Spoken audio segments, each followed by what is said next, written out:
Hey friends, hello. Welcome back to the channel. Welcome back to the show. Thanks for coming.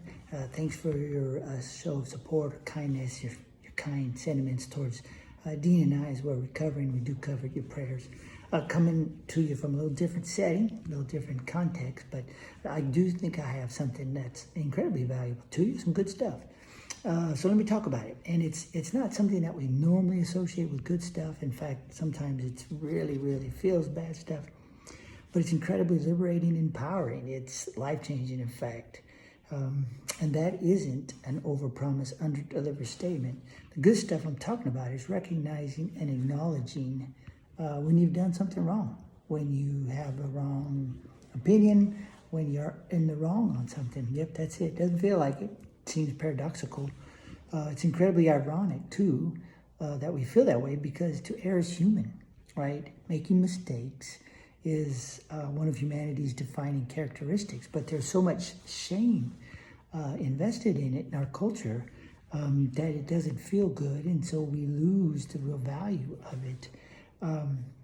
I don't claim any expertise in the field, right? I with you, probably with most people, we struggle from this. So by way of learning, a great learning vignette is a guy by the name of Bartolomeu de la Casa. He was a 16th century Dominican priest. He was a missionary, and he was involved in Spain's brutal subjugation of Cuba during that time. And he was a missionary there, and he became increasingly aware, increasingly concerned about the dehumanizing nature of Spain's policies, and so he began speaking out against them, really advocating for policy change. Like all the way to the crown, right? All the way appealing to the crown. And for that, he's considered by some one of the founders of the modern human rights movement. See, the only shame of making a mistake is doubling down on it.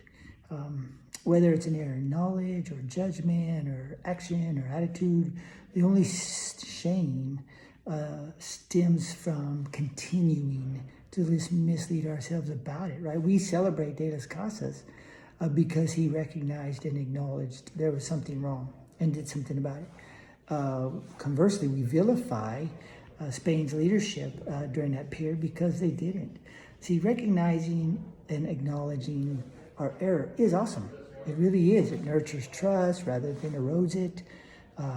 It nurtures intimacy by way of authenticity and transparency.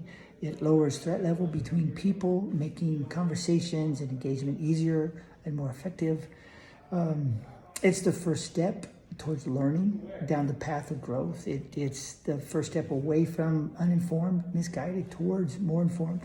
It's the threshold of best practice, better play. It pays, see, to recognize and acknowledge when we are wrong, when we've done wrong, when our point is wrong, whether it feels like it in a moment. It pays tremendous dividends. Now, so does refusing to acknowledge. We just don't want those. We don't want that payment. We want the payment that comes with removing shame, being transparent, being authentic, and just recognizing, acknowledging, and doing something with. Listen, if you're going to make a habit of recognizing, acknowledging, and doing something with, just making it right, doing something better. There's nothing bad about making a mistake, right? Obviously, we get consequences, and they hurt or they cost, but man, listen, to err is human, right? And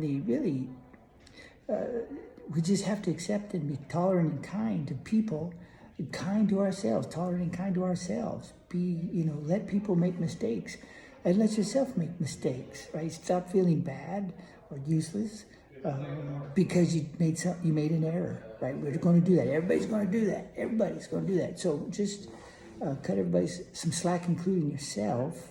Remember, the only permanent mistake is the one we don't fix. Otherwise, you guys have a great day. Keep us in your prayers. We'll see you next time.